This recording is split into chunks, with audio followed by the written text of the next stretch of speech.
Welcome to Nightmare Narratives. Tonight's broadcast comes from the golden age of radio. Dim the lights, settle in, and enjoy the story.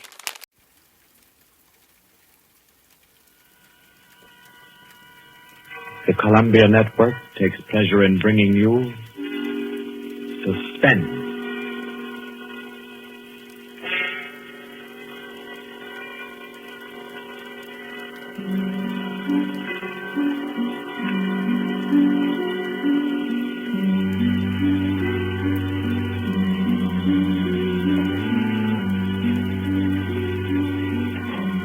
Suspense. Columbia's parade of outstanding thrillers, produced by William Spear and scored by Bernard Herrmann. Notable melodramas from stage and screen, fiction and radio, presented each week to bring you to the edge of your chair, to keep you in suspense.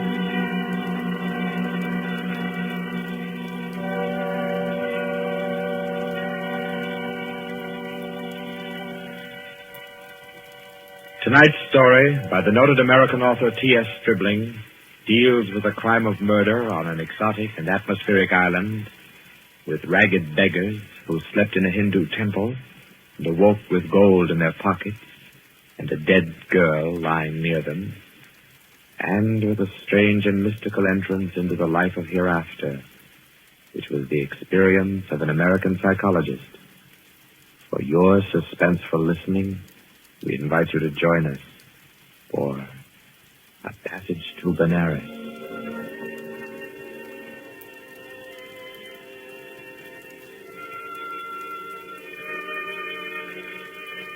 In Port of Spain, in Trinidad, at 5:30 in the morning, Mr. Henry Poggioli, an American psychologist, stirred uneasily, became conscious of a splitting headache, opened his eyes in bewilderment, and then, with a shock, saw where he was.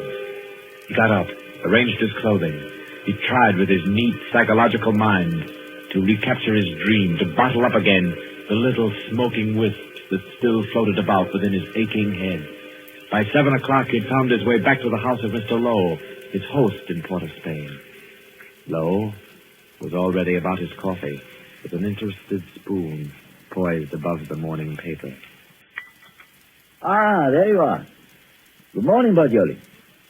I say, you are quiet. Didn't hear you get up at all. Have some breakfast? Oh, thanks. I've been out for breath of man. What's the news today? Well, the new governor will arrive in Trinidad on the 12th, and, hello. Another native killed his wife. Tell me, Poggioli, as a psychologist, why do coolies kill their wives? Oh, for various reasons, I imagine. Let's hear some of the facts. Oh, I say, this is a coincidence. Really putting on a show for you, Poggioli, on your first visit to Trinidad. How so? Well, you remember that wedding procession you and I watched last evening down at the Hindu temple? The temple? Oh, of course. The cream-colored little bride with the breastplates and the linked gold coins and the anklets and all the finery. Mm-hmm. And the bridegroom. What did you say his name was? Budman Lal? Yes. Well, do you know what's happened? Budman Lal is in jail this morning, and his cream-colored little bride is dead, with her throat cut. No. Do they think he did it? No doubt of it. That's why he's in jail now. He always seemed like a sensible fellow, too. One of our best patrons. Which only proves my contention, Poggioli. A bridegroom of only 6 or 8 hours killing his wife without any reason at all. Oh, there's usually some reason for murder. Maybe. But I say, old boy, you're missing the point completely. How? Well, suppose you actually had gone and slept in the temple there last night. You wanted to, you know. Remember? And I said, no white man ever stays all night in a coolie temple. You remember? Yes, I remember. You said it simply isn't done. Well, if you had, Poggioli, I say, that would have been a pretty kettle, wouldn't it? Yes. Yes. Well, I'm afraid I'll be mixed up in this. Both Mr. Lal and his uncle Hiradas are clients of mine. Old Hiradas is upwards of $5 million in my bank. Hiradas? Didn't you tell me he built that temple where the murder took place? Yes. It's what the Hindus call a temple and rest house. Hiradas gives rice and tea to any traveler who comes in for the night. It's an Indian custom to help mendicant pilgrims. A rich Indian will build a temple and rest house just as you Americans erect libraries. Ah. What does it say there about the murder, though? Budman Lal, nephew of the famous Mr. Hirad Das, was arrested early this morning at his home for the alleged murder of his wife, whom he married yesterday. The body was found at 6 o'clock this morning in the temple where the wedding ceremony took place. The temple attendants gave the alarm. The victim's head was severed completely from her body and all her jewelry was gone. 5 coolie beggars who were asleep in the temple when the body was discovered were arrested. They all claimed ignorance of the crime, but a search of their persons revealed that each beggar had a piece of the bride's jewelry and a coin from a necklace. Budman Lal and his wife were seen to enter the temple at about 11 last night for the Hindu rite of purification. Mr. Lal, who is a prominent curio dealer, declines to say anything further. Doesn't tell you very much, does it? No, not much. What do you make of those beggars? Oh, that's simple enough. Those devils laid in wait inside the temple until the husband went out and left his wife. Then they murdered her and divided the spoil. Ah, but she had enough bangles and geegaws to give a dozen to each man. Yes, you're quite right, Pajoli. That's a fact. Why should they continue sleeping in the temple after they killed her if they did murder her? Well, why shouldn't they? They knew they'd be suspected, and they couldn't get off the island without capture, so they thought might as well lie down again and go back to sleep. You may be right, Lo, but that doesn't look like the solution to me. Well, I'm satisfied that's how it occurred. You mean the beggars killed her? Mm-hmm. Well, I don't think so. I rather fancy that the actual murderer took the girl's jewelry and went about the temple thrusting a bangle and a coin in the pockets of each of the sleeping beggars to lay a false scent. Oh, no, that's laying it on a bit too thick, Pajoli. My dear Lo, that's the only possible explanation for the coins in the beggars' pockets. I say, boy, you've had lots of experience in these things. Come along with me, and we'll go up and see Mr. Hirad Das and see if we can't help his nephew. I'll be glad to. But we'll go to the temple first. Then we'll call on Mr. Hirad Das.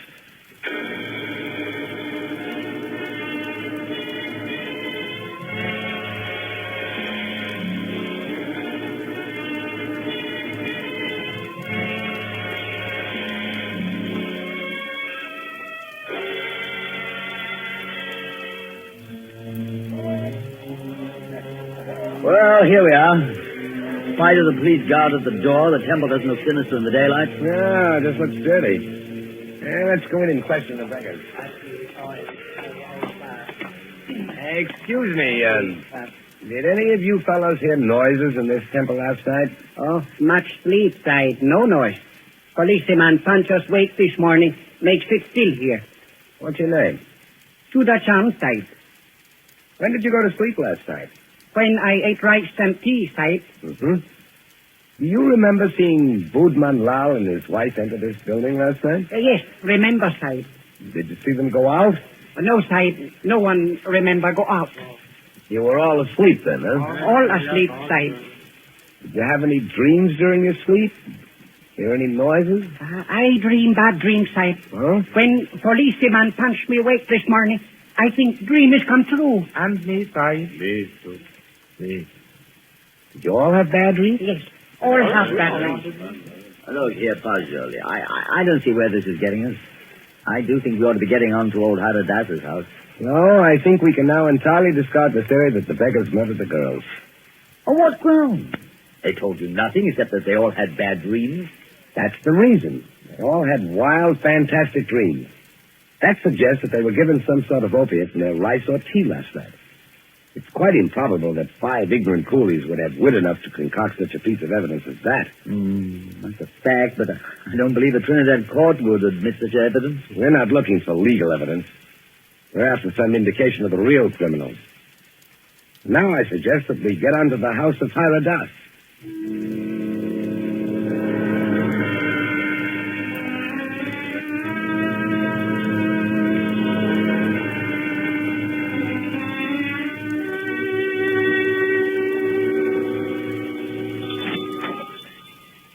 Please come in, gentlemen. I've been expecting you.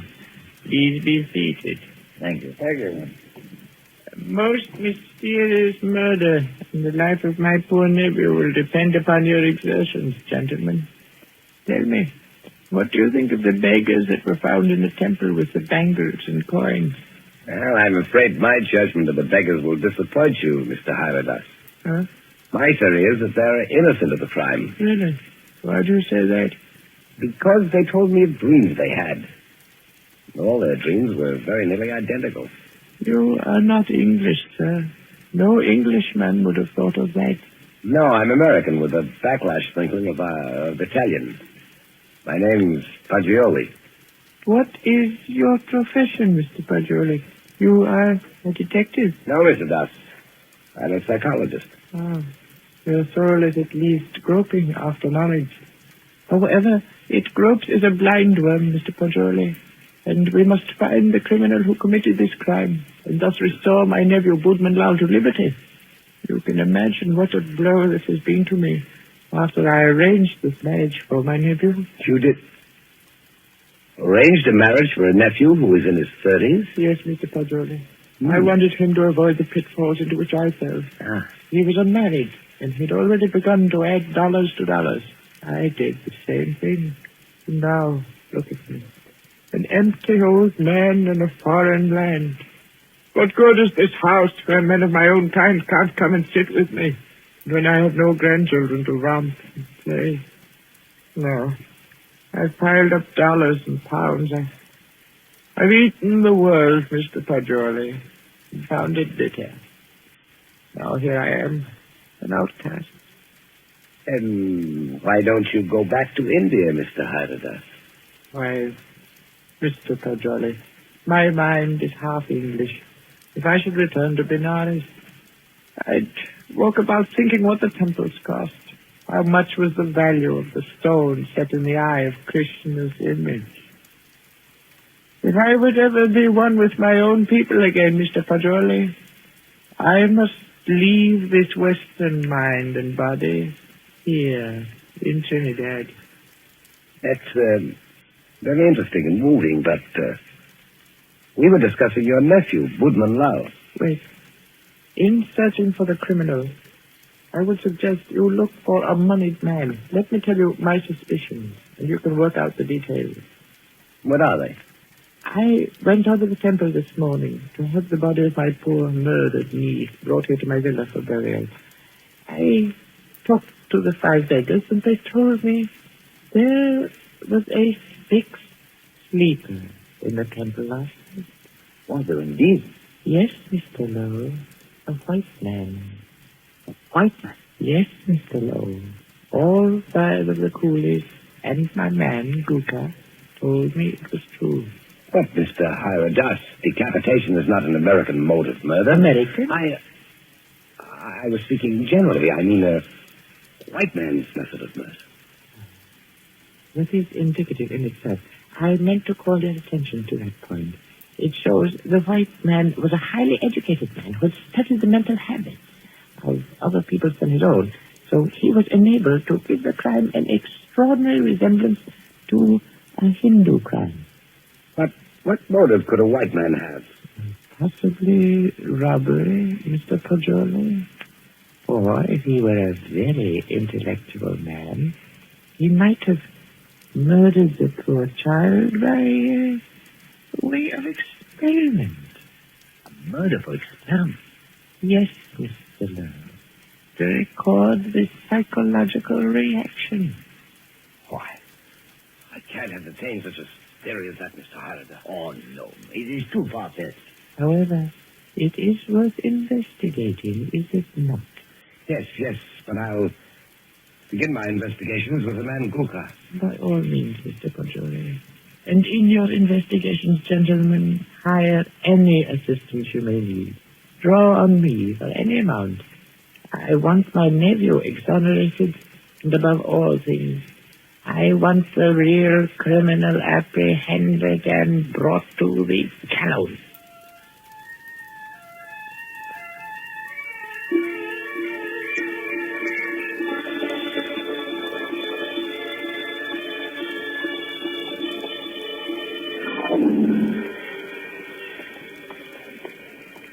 Oh, what do you think of that, Paggioli? White man in that temple.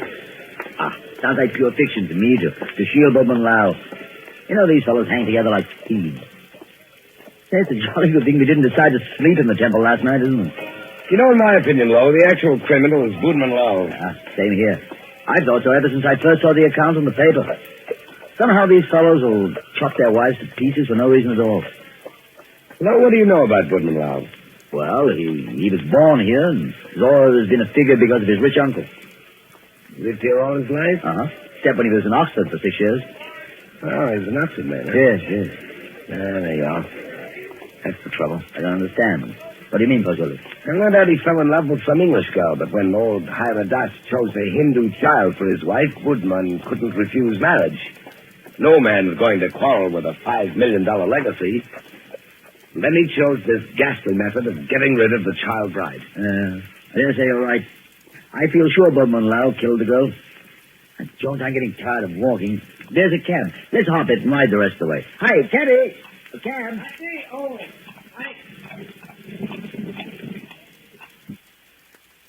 Well, aren't you coming? You know, I don't feel that I can conscientiously continue this investigation, trying to clear a person whom I have every reason to believe guilty. But, man, don't leave me like this. At least come as far as police headquarters with me and explain your theory about Guka, the temple keeper, and the rice. Well, I thought I'd go back to your cottage and pack my things. Pack your things? Well, your boat doesn't sail until Friday. Yes, I know, but there's a daily service to Curacao. It took me to go there. Oh, no. Come, you can't run off like that just when I stirred up an interesting murder mystery for you to unravel. All right.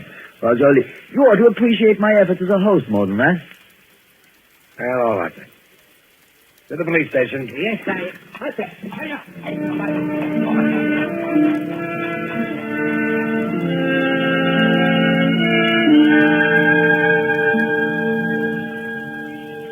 Chief Vickers, this is my friend, Mr. Pozzoli. Mr. Pozzoli, Mr. Vickers is chief of Trinidad's police force. How do you do? How do you do? Chief Vickers, I've asked Mr. Pozzoli's counsel in the Boodman Lau murder case. He's already developed a theory as to who is the actual murderer of Mrs. Boodman Lau. So have I. Now, in this matter, Chief Vickers, I want to be perfectly frank with you. I'll admit we're in this case in the employ of Mr. Hiradas and are making an effort to clear his nephew, Boodman Lau. We felt confident you'd use the skill of the police department of Port of Spain to work out a theory clearing Boodman Lau just as readily as you would to convict him. Our department usually devotes its time to conviction and not to clearing criminals. Yes, I know that, but if our theory will point out the actual murderer... What is your theory? Mr. Pozzoli's deduction is based on the dreams of the men who were found in the temple. So Mr. Pozzoli's deduction is based on dreams. It would be a remarkable coincidence, Mr. Vickers, if 5 men had lurid dreams simultaneously without some physical cause. It suggests strongly that their tea or rice was doped. Now, if you find out what soporific was used, then have your men search the sales record of the drugstores in the city to see who has lately bought such a drug. You will find the murderer. Uh-huh. How do you like Trinidad, Mr. Pozzoli? I like it very much indeed. You've just arrived, haven't you? Yes. In what university do you teach back in the States? Ohio State. A chair of criminal psychology in an ordinary state university?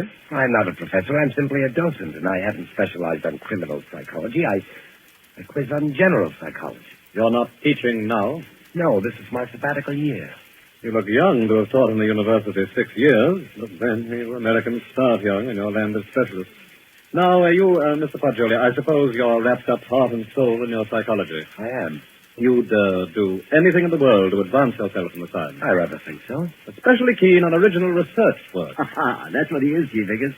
You know what he asked me to do yesterday afternoon? No, what, Mr. Lowe? Oh, I don't think we ought to burden Mr. Vickers with our household anecdotes. Oh, but I'm really curious. Just what did Mr. Pozzoli ask you to do yesterday afternoon, Mr. Lowe? Oh, well, really nothing at all. It's just a little psychological experiment he wanted to do. And did he do it? Oh, no, I wouldn't hear of it. Oh, as unconventional as that? Oh, it's really nothing at all. I think I could guess your anecdote if I tried, gentlemen.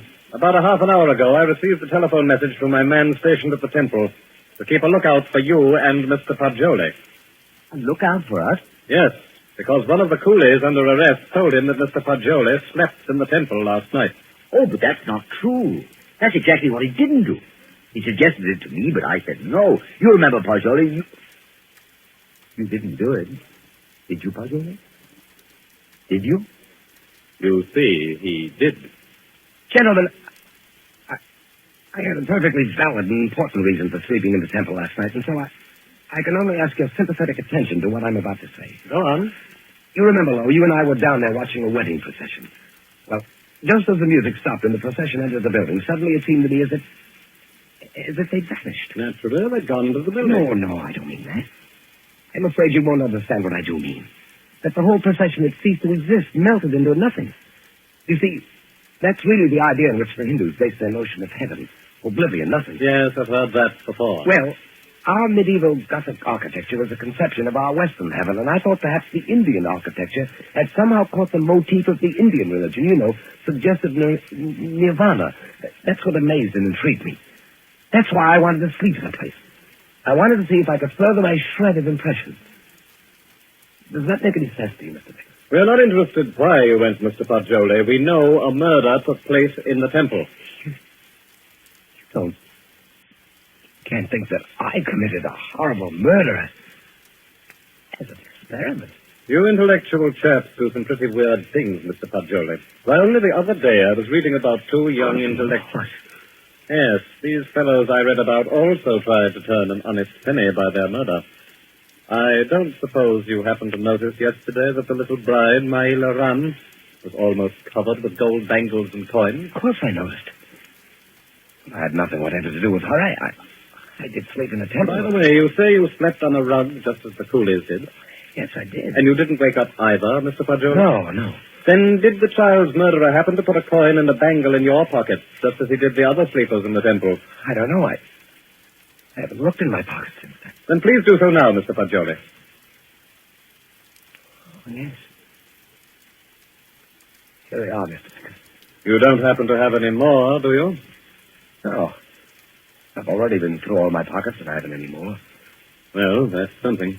Of course, you might have expected just such a questioning as this and provided yourself with these two pieces of gold, but I doubt it. Somehow, I don't believe that you're an experienced enough man to think of such a thing. However, we shall see. I suppose you have no objection, Mr. Poggioli, to my accompanying you over to have a little search of your baggage in Mr. Lowe's cottage.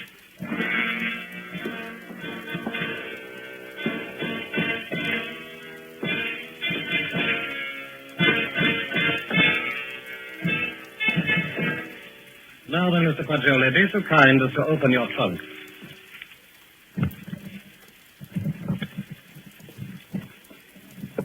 Good heavens. Mm-hmm. Just as I thought.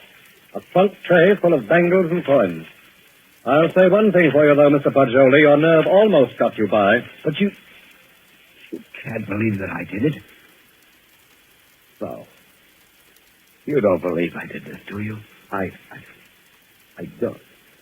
In your trunk, If I did it, I was sleepwalking.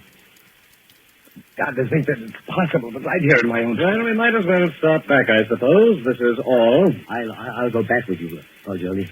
I'll see you through. Somehow I can't. I won't believe you did it. You know, Poggioli, you set out to clear Budman Lal, and, well, dash it all, it looks as if you had. No, he didn't. Budman Lal was out of jail at least an hour before you fellows came into police headquarters to see me. How? You mean that you turned him loose? Yes. How's that, Chief Vickers? Because, Mr. Lowe, he didn't go to the temple at all with his wife last night. He went down to Queen's Park Hotel and played billiards till 1 o'clock. He called up a few friends and proved that easily enough. Well, that leaves nobody but... Yes, Poggioli. I don't know anything about it. If I did commit the murder, I was asleep. I don't know anything about it. That's all I can say. I don't know anything about it. Perhaps the rest in jail will help restore your memory. Well, we'll see. Come now, Poggioli, old man. Don't be too downhearted. I promise you, I'll do everything I can.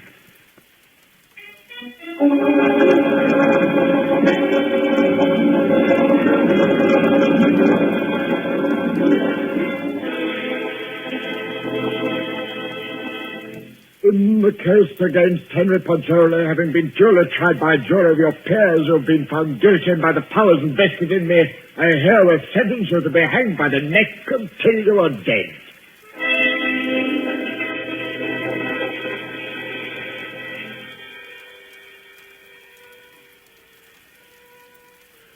recall a lost dream is the most tantalizing task ever a human brain was driven to.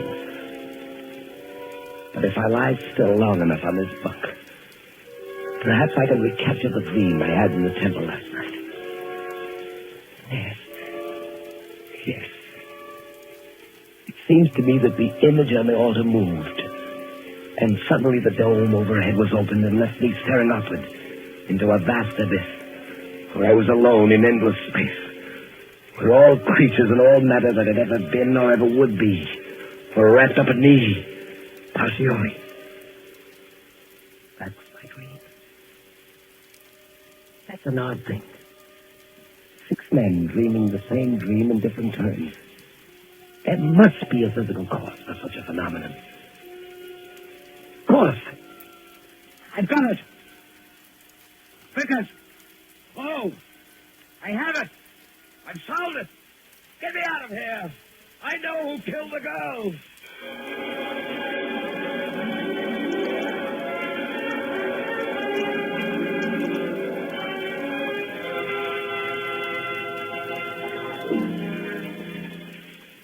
What is it, my friend? I know who murdered the bride. Old Hierodatus did it. Now listen. Go tell Vickers to take the gold he found in my trunk and develop all the fingerprints on it. He'll find Hierodatus' prints. Also tell him to follow out that opiate clue I gave him. He'll find Hierodatus and demand to put the gold in my trunk. See if they don't find brass or steel filings in my room where the scoundrel slept and filed a new key. But they've already done that long ago. Have? But certainly. And old Hierodatus confessed everything. Though why a rich old man like him should have murdered a pretty child is more than I can speak. Well, why did he pick on me as a scapegoat? Oh, he explained that to the police. He said he picked out a white man so the police would make a thorough investigation and be sure to catch him. Did? Aye. But what I can't see is why the old boy wanted to be caught and hanged. Why didn't he commit suicide? Why? I know why. Because according to his religion, in that case his soul would have returned in the form of some beast. He wanted to be slain because he expects to be reborn instantly in Benares, with little Maila Ran as his bride instead of his nephew's. He hopes to be a great man with wife and children. All the things he was not, here in Trinidad. Yes, you must be right. Why didn't you come and tell me about Hierodatus' confession the moment it occurred? What do you mean keeping me here when you know I'm an innocent man? Why didn't you tell me before this? Because I couldn't. Old Hierodatus didn't confess until a month and 10 days after you were hanged.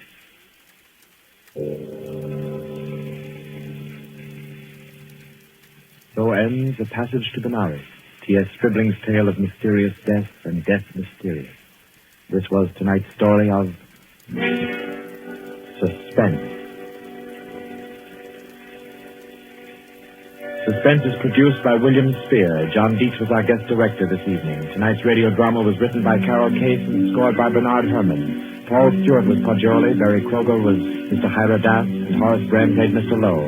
Others in the cast were Alan Hewitt and Guy Rex. Next week at this time, Columbia will bring you another selected story from the world's great literature of thrills, another study in suspense. This is Barry Kroger, and this is the Columbia Broadcasting System.